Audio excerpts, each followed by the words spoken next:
Olá pessoal, tudo bem? Vamos dar continuidade aqui às nossas videoaulas, continuando o conteúdo sobre a Era Vargas, exatamente da onde a gente parou na aula passada, ok? Então vamos lá. Então o Vargas ele vai assumir o poder depois do golpe de Estado em 1930. E aí nós vamos acompanhar aqui o desenrolar desse primeiro momento em que o Vargas vai chegar ao poder, tá? Então acompanha aqui comigo. Ao assumir o poder, Getúlio Vargas iniciou um processo de centralização política, suspendendo a Constituição, além de fechar o Congresso Nacional, as assembleias legislativas estaduais e as câmaras municipais. Assim, passou a controlar os poderes executivo e legislativo, governando por meio de decretos-leis. Com exceção do governador de Minas Gerais, todos os outros foram substituídos por interventores federais, a maioria militares tenentistas. Bom, então aqui mostra que o Vargas, assim que dá o golpe de Estado, assim que ele toma o poder em 1930, a primeira preocupação dele foi em dissolver o outro poder que existia, que é o poder legislativo, né? Então, acabar com o poder legislativo tanto a nível estadual, federal e municipal. Vereadores, né, deputados estaduais e deputados federais. Porque o que, que acontece? Vocês sabem que no Brasil e em vários locais, várias partes do mundo, a gente tem um sistema, né, repartido de poderes, né, repartido em três, que são executivo, legislativo e judiciário. O legislativo cria as leis, o executivo executa as leis e o judiciário, né, é o responsável por julgar se tudo isso está funcionando direitinho. O legislativo, quem cria as leis, são justamente os deputados estaduais, federais e os vereadores dos municípios. Com isso, ele atribuiu esse poder a ele. E aí ele começou a governar através de decretos-lei, ou seja, ele baixava um decreto e esses decretos tinham o poder de lei nesse primeiro momento do seu governo, tá? E outra medida autoritária que ele vai tomar é tirar todos os governadores dos estados, né? E nomear interventores para os cargos. Ou seja, tinha lá um governador, né, um político eleito, e ele retirou esses políticos para colocar pessoas da confiança dele. Em sua maioria vão ser generais, vão ser pessoas do exército que eram da confiança do Vargas, tá? Tá aqui, a maioria eram militares tenentistas. E aí a gente tem aqui, toda vida que tem no nosso livro alguma palavra que está sublinhada, a gente tem aqui o significado. Decreto-lei. Decreto elaborado pelo presidente ou pelo Congresso que tem validade de lei. Mas no caso aqui, esse é pelo presidente. Ele havia dissolvido o Congresso Nacional, tá? Depois a gente tem a campanha constitucionalista. Vamos ver aqui, ó. As relações entre o governo provisório e os políticos de São Paulo ficaram tensas, pois os paulistas não aceitavam os interventores militares indicados por Vargas. As forças oligárquicas destituídas do poder começaram então a se reorganizar, formando a Frente Única Paulista, que reunia as principais lideranças políticas do Estado. Essa união se deu em torno da campanha constitucionalista, que reivindicava a volta à legalidade com uma nova Constituição. Então, o que a gente tem que entender desse trecho? O Vargas, né, ele suspende a Constituição assim que ele chega ao poder, tá, em 1930. E esse grupo aqui dos paulistas, a gente tem que lembrar que antes do Vargas, eram eles que estavam dando as cartas na política brasileira. Eles juntamente com os mineiros. Só que a gente tem que lembrar que todo esse imbróglio aqui, ele começou justamente porque os paulistas quebraram aquela estrutura que eles haviam feito, daquele acordo que é chamado na história de política do café com leite, em que a cada 4 anos um político paulista era eleito e depois de 4 anos um político mineiro. Isso era um acordo entre São Paulo e Minas, né? Um dava apoio ao outro, porque como eram os estados mais importantes, eles conseguiam sempre eleger o presidente da República, tá? Então, a gente tem que lembrar que os paulistas aqui, eles foram meio que excluídos nesse primeiro momento do poder. Essas oligarquias, né, essas famílias ricas foram excluídas do poder nesse primeiro momento pelo Vargas, mas isso não ia ficar assim por muito tempo, porque a gente tem que lembrar que até 1930 a grande força da economia brasileira era o café. O Vargas simplesmente não podia se desfazer do poder econômico que esse grupo tinha, tá? Então ele vai acabar cedendo de alguma maneira. Os paulistas vão começar a campanha constitucionalista. O que é isso? Eles queriam que fosse feita uma nova Constituição, porque o Vargas havia suspendido a anterior, para que, mesmo que ele continuasse no poder, houvesse uma Constituição com leis bem determinadas dizendo o que poderia ser feito ou não. Né? Isso aqui, na verdade, era uma forma desses paulistas tentarem voltar para o primeiro escalão da política nacional. Tá? E aí eles vão começar essa campanha aqui, ok? Vamos lá, ó. Em 9 de julho de 1932, após vários meses de agitação política e manifestações de apoio popular, teve início um movimento revoltoso exigindo a volta do regime constitucional, que ficou conhecido como Revolução Constitucionalista. A indústria paulista rapidamente se adaptou à produção de armamentos, surpreendendo o governo provisório. Apesar de mais bem equipada do que as tropas federais, a força pública paulista não resistiu à campanha de Vargas, que reuniu forças de todo o Brasil. Após 3 meses de luta, os paulistas foram derrotados, porém atingiram seu principal objetivo, a convocação de eleições para a Assembleia Constituinte. Então, em 1932, essas tensões aqui entre as oligarquias paulistas e o governo provisório do Vargas chegou ao ponto de eclodir uma batalha, que foi chamada de Revolução Constitucionalista pelos paulistas, tá? E essa batalha durou um certo período, mas ficou claro que os paulistas não tinham poder para enfrentar as tropas do Brasil inteiro. Né? E aí eles perdem essa batalha, mas conseguem no final a garantia do Vargas de que eles vão fazer uma Assembleia Constituinte. Que é isso? Uma reunião com políticos, reativando um congresso para se votar uma nova Constituição, ok? A gente tem aqui imagens da Revolução de 1932, né? A gente tem aqui uma fotografia de soldados paulistas durante a Revolução de 32, com um canhão, e a gente tem aqui um cartaz da época pedindo para que eles se alistassem, ó. Eles estão à sua espera para completar o batalhão, aliste-se, tá? Então, os paulistas se preparando para a guerra. Aí a gente vai ter a Constituição, né, a próxima Constituição, que é a de 1934. Vamos ver aqui, ó. A Assembleia Constituinte iniciou os trabalhos em novembro de 1933. Getúlio Vargas procurou controlar todo o processo de elaboração da nova Constituição. Assim, o trabalho da Assembleia limitava-se a fazer emendas em um anteprojeto elaborado por uma equipe jurídica criada por Vargas. Em julho de 1934 foi promulgada a terceira Constituição Brasileira, a segunda do período republicano.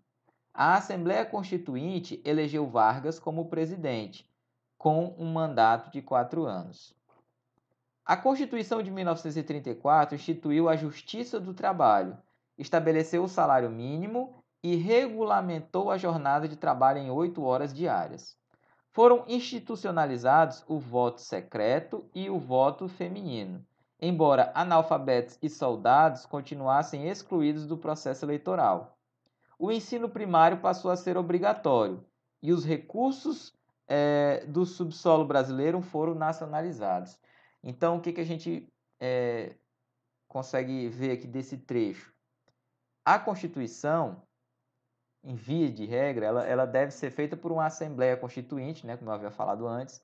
Você tem ali um grupo de deputados, senadores que vão se reunir e vão votar o texto das leis que vão fazer parte dessa essa principal junção de leis de um país, que é a Constituição, né? Como ele deve ser administrado, tá?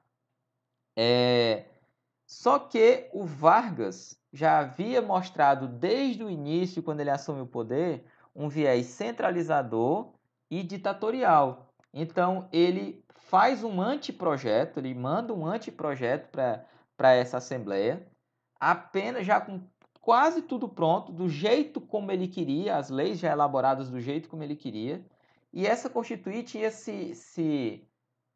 ia ter que fazer apenas emendas no texto que ele havia mandado, ou seja, emendas é acrescentar alguma coisa, tá? Então, era uma Constituição praticamente, né, promulgada pelo presidente. Só que, como sempre, o Vargas ele dava um jeito de modificar as coisas e tornar elas do jeito como ele queria. Ele era muito hábil nesse tipo de processo, tá? E com a Constituição de 34, pela primeira vez no Brasil se instituiu uma justiça do trabalho, você vai ter salário mínimo, regulamentou a jornada de trabalho de 8 horas, e tudo isso aqui vai influenciar muito para que a figura do Vargas ela comece a ser cultuada, né? Alguns anos depois, a figura do Vargas ela vai ser muito cultuada, até sendo chamado pela população de o pai dos pobres. Porque a gente tem que imaginar que tudo isso para nós parece muito simples hoje em dia, muito básico. É o direito de todo cidadão trabalhador. Só que naquela época não era. O cara ia trabalhar numa indústria, ele podia passar até 16 horas por dia trabalhando. Não havia uma regulamentação das horas que ele deveria trabalhar. Então, salário mínimo e outros direitos. Então, o Vargas ele vai ter esse viés, ele vai ser autoritário em vários setores da sociedade, mas em relação a essa questão trabalhista, ele vai jogar com o populismo e vai ganhar o apoio da população, porque vai dar uma quantidade grande de direitos que o trabalhador não tinha até então. Tá? Continuando aqui, galera. O movimento operário no Brasil. No final do século XIX, foram criadas no Brasil as chamadas Ligas Operárias, organizações de trabalhadores que deram origem aos primeiros sindicatos brasileiros. A partir do início do século XX, muitas dessas organizações de trabalhadores adotaram as ideias anarquistas como ideologia predominante nas lutas por seus direitos. Buscando melhorias em suas condições de trabalho, operários de diversos ramos organizaram greves nas principais cidades industriais do país.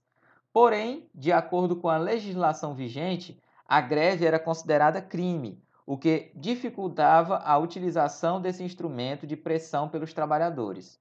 Apesar disso, eles promoveram grandes greves em São Paulo, em 1917, e no Rio de Janeiro, em 1918, nas quais ocorreram violentos confrontos com a polícia. Galera, eu já havia falado para vocês no capítulo sobre a Primeira República que o movimento operário no Brasil ele vai começar aqui na década de 1920.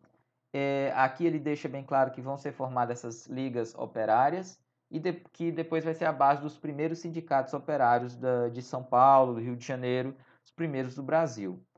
Esses trabalhadores que vão trabalhar nas fábricas, nas indústrias, nas grandes cidades, eles vão ter uma grande influência nesse primeiro momento aqui, que ele destaca, ó, do anarquismo, que era uma vertente do comunismo, uma subdivisão da doutrina socialista, tá? E que veio para cá, para o Brasil, muito com imigrantes italianos que vieram para as lavouras de café, mas que muitos depois também foram para as cidades trabalhar nas indústrias, tá? Então essa ideologia socialista, comunista e anarquista, ela vai influenciar demais na luta dos operários pelos seus direitos. É quando eles vão começar a tomar consciência de que eles tinham direitos à participação política numa sociedade, tá? Continuando. O fortalecimento do comunismo no Brasil. Em 1922 foi fundado na cidade de Niterói, Rio de Janeiro, o Partido Comunista Brasileiro, PCB, do qual participavam principalmente operários, profissionais liberais e funcionários públicos. Esse partido seguia as novas tendências socialistas, inspirada no comunismo soviético, e passou a atrair grande número de operários. Porém, no mesmo ano, ele foi considerado ilegal pelo governo, passando a atuar na clandestinidade. Então, nesse momento aqui, a gente tem que entender que era muito comum esse tipo de coisa aqui acontecer. Você colocar um partido na clandestinidade. Dependia das forças que estavam envolvidas naquele momento. Hoje, né, a gente tem apesar de todos os poréns, a gente tem uma democracia estabelecida no país, né? E aí a gente não vê esse tipo de coisa acontecendo, mas nesse período aqui era extremamente comum. Então esse partido ele foi fundado aqui na década de 20, mas logo ele foi colocado pelos governantes da época como ilegal, certo? Então eles não podiam se reunir, não podiam participar de eleições. Continuando. A partir da década de 1930, com a ascensão de partidos fascistas na Europa e a formação do integralismo no Brasil, os comunistas decidiram mudar sua atuação. Em 1935, eles se uniram a diversos grupos políticos contrários ao fascismo, ao imperialismo e aos latifúndios, formando uma nova organização política, a Aliança Nacional Libertadora, ANL. Então, o comunismo ele acabou, como eles estavam na clandestinidade, e aí surgiu na Europa movimentos chamados totalitários, como o fascismo e o nazismo. Movimentos que são extremamente autoritários e que os comunistas se identificaram logo no primeiro momento como rivais absolutos desses partidos totalitários, certo? Então, eles queriam de toda maneira ser rivais e destruir os fascistas e os nazistas. Então, formaram aqui no Brasil essa ANL com outras lideranças políticas para enfrentar esse tipo de influência aqui, que era grande dentro do governo Vargas, tá? E também tinha outros grupos aqui no Brasil que tinham esse viés, como os integralistas, que eram um grupo fascista brasileiro da década de 1930. Continuando. A ANL defendia a formação de um governo popular que garantisse a liberdade dos cidadãos, a proteção às pequenas e médias propriedades, a nacionalização de empresas estrangeiras, o cancelamento da dívida externa e a reforma agrária.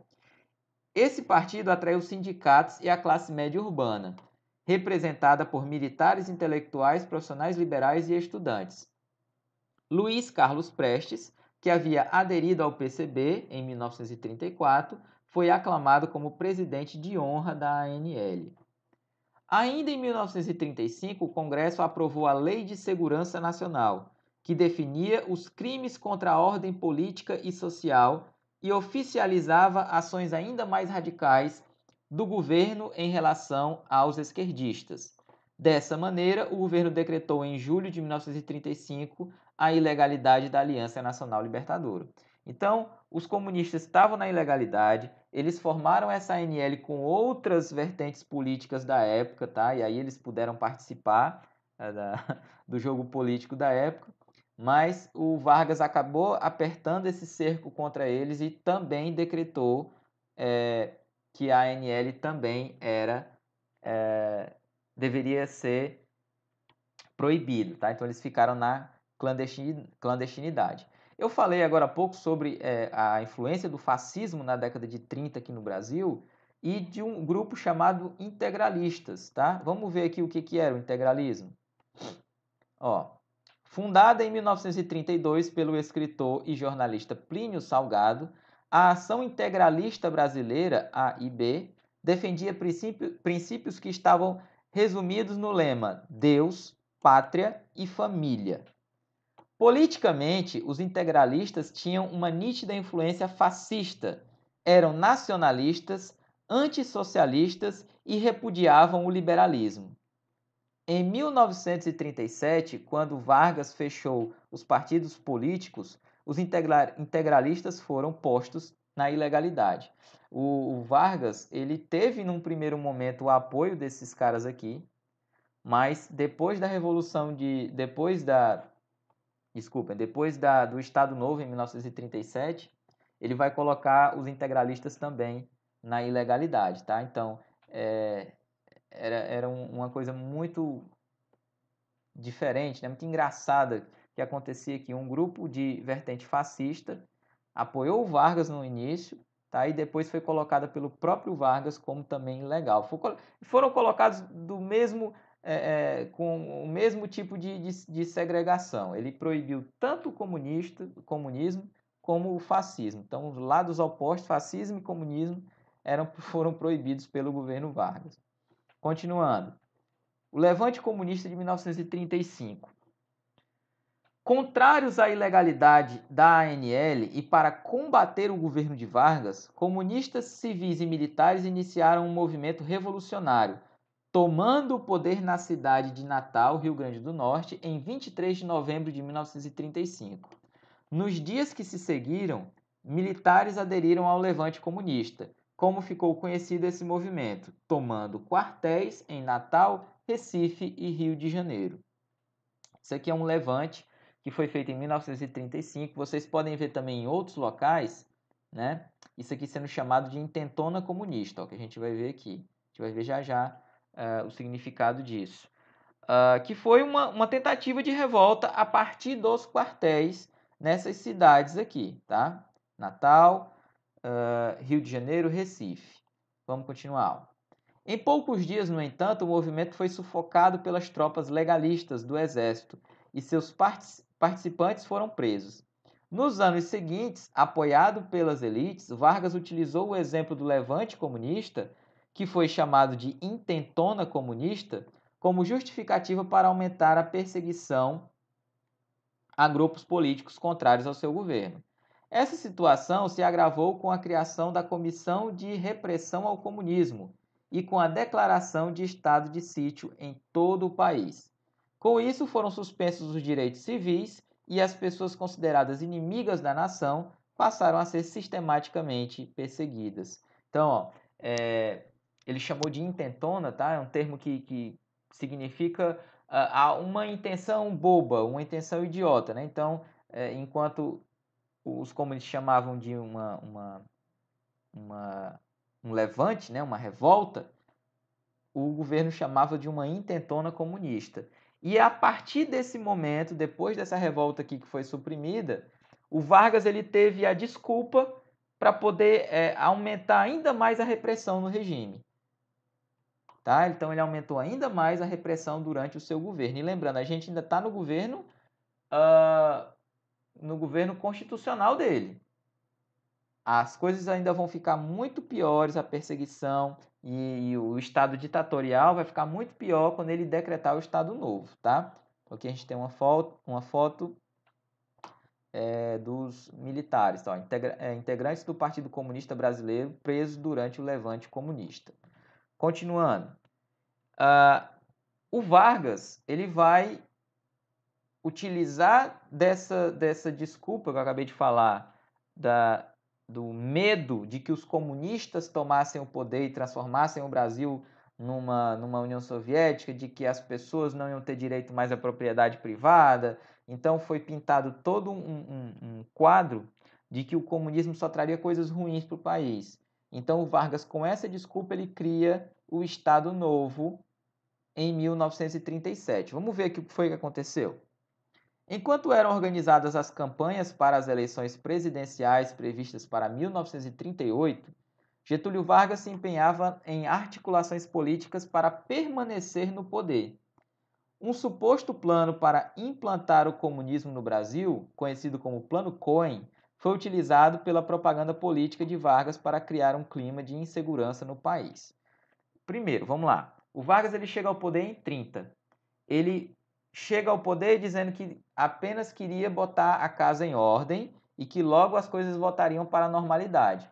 Só que passam-se 4 anos, né, 30, 34, até depois de muita pressão é que ele faz uma Constituição praticamente outorgada por ele, né, feita por ele, depois só com algumas emendas da Assembleia Constituinte. E aí ele fica 4 anos, depois mais 4, que ele é eleito por essa Constituinte, mais 4 anos. Então, mais 4 no poder. já de forma constitucional. Então, são 8 anos do Vargas no poder. Então, estava previsto para 1938 a saída dele. Ele ficou mais 4 anos. Só que ele já articulava uma maneira de permanecer no poder. Ele não queria deixar o poder. E aí é criado um chamado Plano Cohen, que era um plano que dizia que os comunistas iriam invadir o Brasil. Vamos ver aqui, ó. No dia 10 de novembro de 1937, com o pretexto de combater a ameaça comunista, Vargas aplicou um golpe político com o apoio dos militares e de vários políticos influentes, dando início a um governo autoritário que ficou conhecido como Estado Novo. Logo após o golpe, Getúlio Vargas fechou o Senado e a Câmara dos Deputados, suspendeu os direitos constitucionais, extinguiu os partidos políticos e outorgou uma nova Constituição. A Constituição de 1937, apelidada de Polaca, reforçava o poder do presidente, aumentando a influência do governo federal e reduzindo a autonomia dos governos estaduais. Então prestem atenção aqui no que aconteceu. Em 1930, ele chega ao poder dando um golpe de Estado. Né? O grupo armado dele vai à capital do Brasil e destitui o presidente e toma o poder à força. Logo que ele faz isso, ele dissolve o Congresso Nacional e começa a governar com decretos-leis, certo? Então, uma medida extremamente autoritária quando ele toma o poder à força, ok? Só que aí, devido às pressões, ele acaba cedendo, faz uma nova Constituição, libera de novo o Congresso Nacional, né, deputados e senadores, e fica nisso de 34 até 1937. Em 37, ele dá um novo golpe. Só que o interessante da história é que ele dá um golpe nele mesmo, né? Ele já era o presidente. Então é um golpe em cima de outro golpe. Então ele fecha de novo o Congresso, o Senado e a Câmara. Ele vai suspender os direitos constitucionais, porque ele vai suspender de novo a Constituição, a própria que ele criou, certo? E aí agora ele sim vai outorgar de fato uma, e essa é outorgada, não vai ter mais nenhum congresso para ir lá e votar, não. Essa é outorgada por ele. E aí vai dar início ao período do Estado Novo, de 1937, a partir de 1937, e vai durar até 45, em que aqui sim é uma ditadura, a ditadura do Vargas. Aqui vai ser um regime extremamente autoritário, em que o país vai ser comandado e centralizado por ele. Continuando. Muitos elementos da polaca, né, dessa Constituição feita por ele, em 37, foram inspirados na Constituição do governo fascista da Itália e também no modelo corporativista português.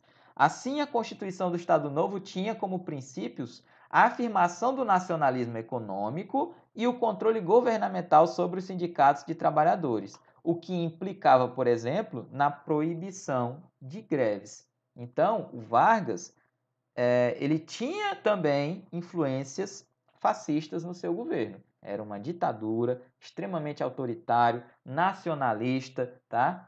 E ele controlava todos os viés da sociedade. Por exemplo, essa questão de não permitir greves e os sindicatos dos trabalhadores eram todos filiados ao governo. Então, ora, é uma coisa que hoje parece completamente fora do senso. Como é que você vai ter um sindicato de trabalhadores que muitas vezes luta contra o governo para ter melhorias salariais, melhorias na vida do cidadão, no geral? Como é que ele vai ser controlado pelo governo? Então, não faz sentido. Então, aqui demonstra um governo extremamente ditatorial. Aqui a gente tem uma foto do Vargas, né? Que aqui, ó, pelo rádio, Getúlio Vargas anuncia a implantação do Estado Novo. Fotografia tirada no dia 10 de novembro de 1937, Rio de Janeiro, tá? Então vamos ver o que acontece a partir daqui. A situação econômica. Principalmente a partir do governo de Vargas, a economia brasileira deixou de ser exclusivamente agrária e exportadora. Nessa época, grandes comerciantes e latifundiários passaram a investir na implantação de indústrias no Brasil, voltadas ao mercado interno. Nesse período, galera, o Vargas realmente ele vai incentivar muito essa florescer da industrialização brasileira. Tá? Ele vai investir nas indústrias de base, e ele vai ter esse viés aqui da questão da nacionalização, porque o Brasil até esse momento ele ainda dependia muito das importações de produtos industrializados. Então Vargas ele queria fazer essa substituição. Continuando, ó. Nesse período, a intervenção do governo na indústria, no comércio e na agricultura foi marcante. No setor agrícola, incentivou o cultivo de produtos diversificados, criando institutos que orientavam e financiavam produtores de açúcar, mate e algodão, por exemplo. Então, o que ele estava tentando com isso daqui? Tirar o Brasil daquela dependência da monocultura.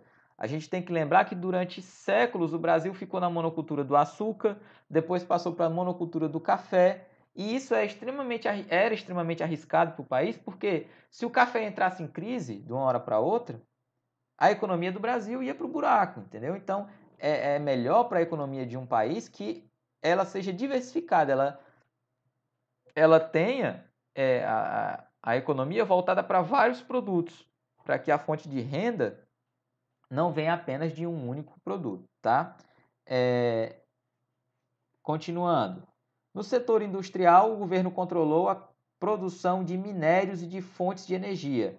Durante o Estado Novo foram criados o Conselho Nacional de Petróleo, a Companhia Siderúrgica Nacional, CSN, e a mineradora Vale do Rio Doce. Vamos ler o texto a seguir. Então, ó, que eu falei antes, ele investiu em indústrias de base. Ó. Uma siderúrgica ela vai produzir metais para serem utilizados nas outras indústrias. Minério para ser utilizado nas outras indústrias, na Vale do Rio Doce. Só lembrando, galera, que a Vale, ela hoje em dia não é mais uma empresa estatal. Ela foi vendida nos anos 90 pelo governo Fernando Henrique, tá? Então vamos ler o texto aqui, ó. A economia recuperou-se a partir do crescimento das atividades vinculadas ao mercado interno, em particular no setor industrial.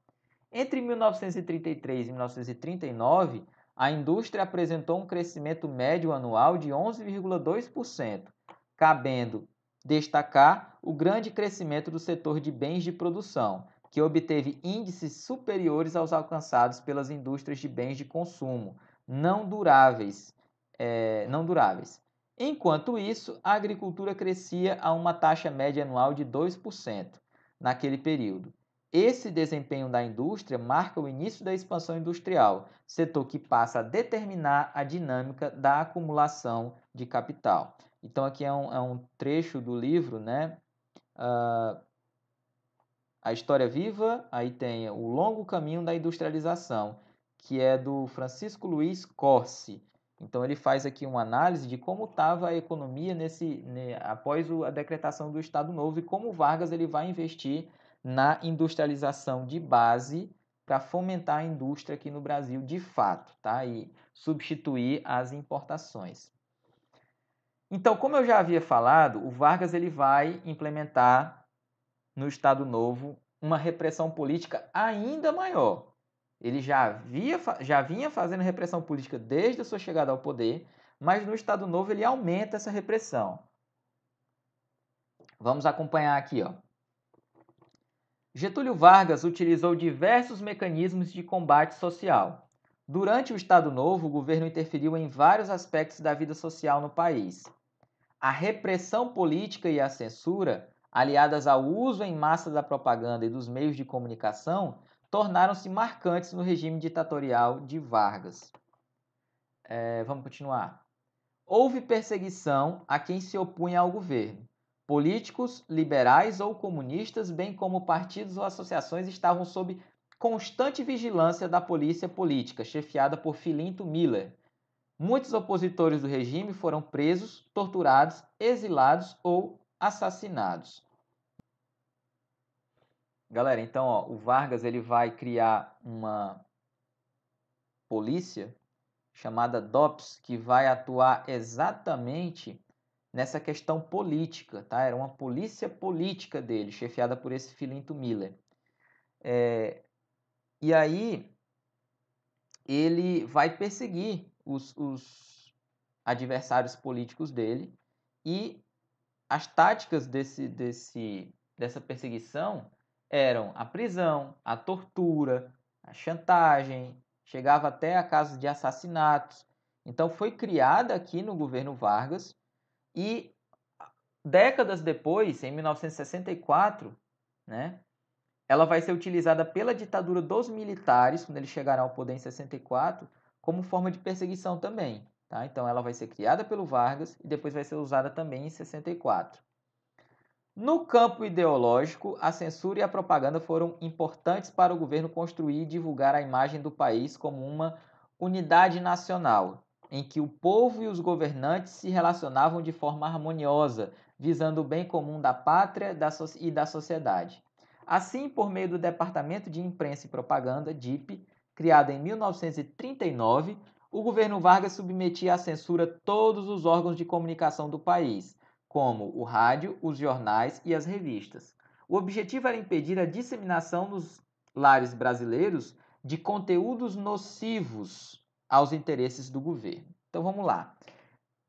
Uma das táticas, que era uma tática muito implementada pelo governo nazista, em que o Vargas ele vai também ter muita influência aqui nessa questão da propaganda. Primeiro, a questão da propaganda em massa, eles vão fazer propagandas sobre os ganhos trabalhistas que o Vargas dava para a população e sempre relacionar a figura dele, ó, você tem aqui nessa imagem, a figura dele com os trabalhadores, tá? Para reafirmar aquela ideia de que ele era o pai dos trabalhadores, que ele fazia tudo pelo bem dos trabalhadores. Outra coisa, né, que esse departamento era responsável, é pela censura. O que é a censura? Era dizer o que podia ser publicado, o que podia ir para a rádio ou não.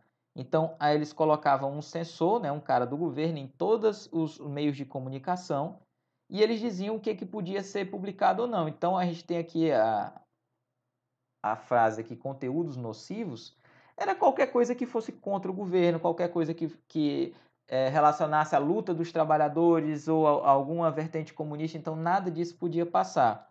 E isso, galera, é extremamente danoso para a sociedade, porque passa apenas uma visão que o Vargas queria que passasse. Então, ele, por exemplo, ele queria passar que tudo estava funcionando no país de forma harmoniosa, que não tinham conflitos, que estava tudo bem, que tudo estava acontecendo na maior tranquilidade, que tudo ia muito bem no Brasil como nunca havia sido antes, tá? Então as pessoas eram alienadas.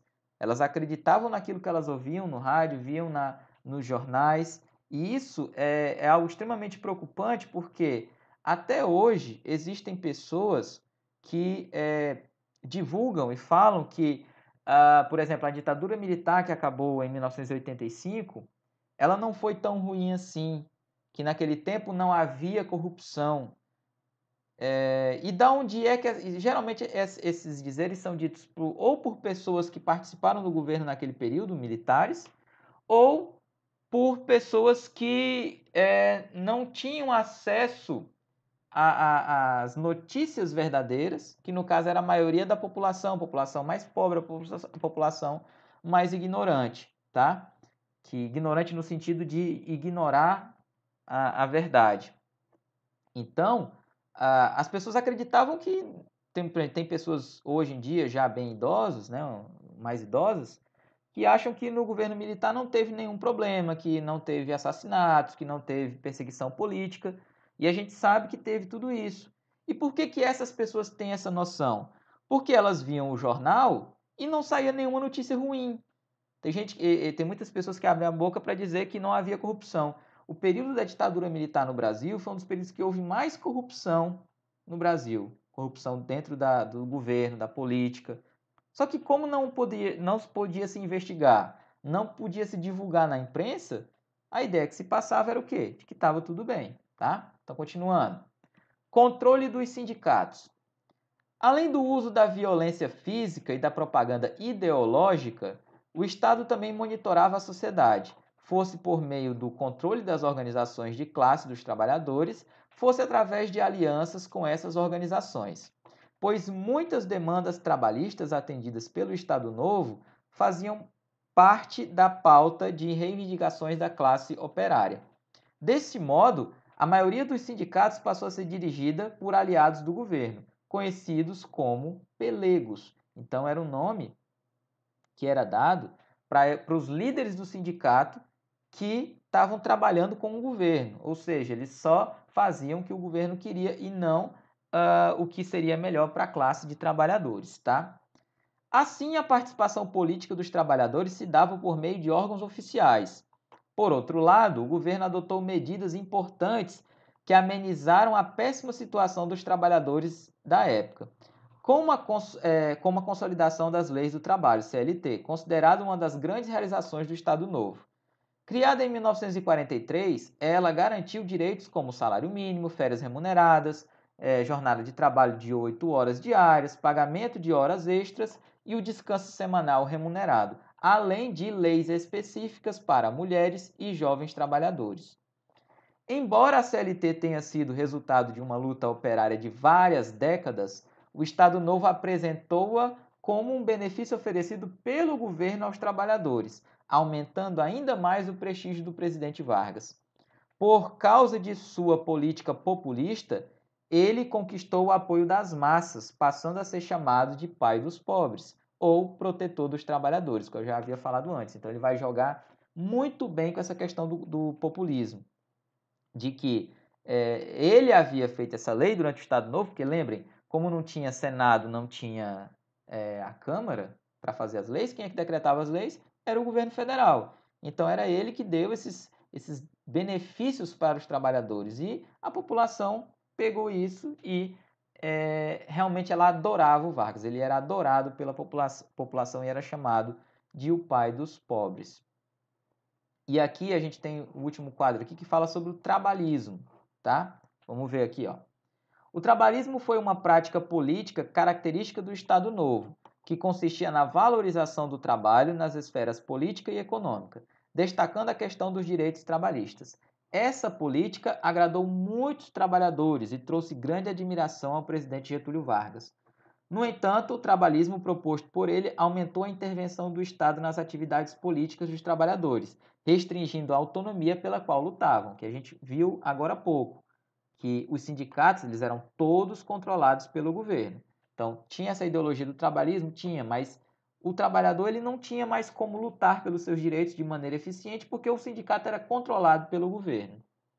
Assim, se por um lado Vargas legalizou direitos importantes, pelos quais os trabalhadores vinham lutando há décadas, como o salário mínimo e as férias remuneradas, por outro, eliminou direitos igualmente importantes, como a possibilidade de formar sindicatos autônomos em relação ao Estado e de organizar greves, que era expressamente proibido nesse período, tá? Galera, ó, vamos ficar por aqui desse conteúdo da Era Vargas, tá? A gente para aqui na página 111. Eu vou deixar lá na plataforma do Google Class, vou deixar as atividades referentes a esse capítulo, tá? Então, acompanhe aqui comigo a aula, se possível, leiam de novo o texto e façam as atividades, porque isso aqui vai cair na nossa prova do segundo bimestre que já está chegando, tá? Então, tchau, pessoal, e até a próxima aula.